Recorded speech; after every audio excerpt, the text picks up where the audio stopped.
Excuse me. Hello. Were you a student athlete? Yes. What sport did you play? Basketball. What's your fondest memory about being a student athlete? I would say just kind of the family dynamic that we have, like just kind of that cohesion and having each other's back, making memories that way. What's something you don't miss about being a student athlete? Ooh, all the conditioning. Yeah. But it was worth it though. It was worth it. Yeah. Listen, we don't do any regrets around here, but if you had any redos as it relates to your student athlete experience, what would those be and why? I think I would have been more confident. I let a lot of things, I think I overthought a lot of things and didn't really go my hardest because I wasn't as confident in certain, things such as like dribbling the ball, being a point guard, things like that. So yeah, probably have more confidence. What kind of advice would you give student athletes that have nothing to do with their sport at all?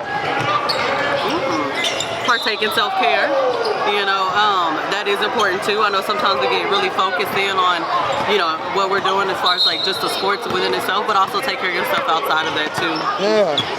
I don't know if you know it or not, but a lot of student athletes face issues as it relates to identity beyond their sport. What type of advice would you give them on just figuring out who they are beyond the sport they play? Yeah, I think kind of going back to what I was saying too a little bit earlier, but focusing on other things outside of that too, knowing that it's not just all about basketball, but also, having fun, enjoying life and self-care, again, taking care of yourself is really important too, outside of just sport. So. Yeah.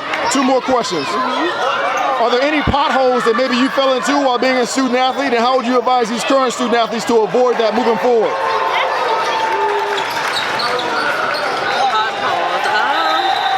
So I would say maybe some challenges would be, well, I know for me when I played, I didn't necessarily partake in like AAU and just like, really put my all into it. And so I would say probably just really going more, harder on it.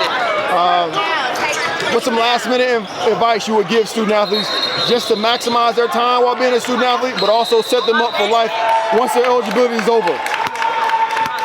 So, I would say use it to your fullest, potential, and then if you're able to play, beyond like high school, playing college and things like that, use that as kind of like a stepping stone to help with just kind of future, goals and things like that they want to do. So, thank you. Thank you.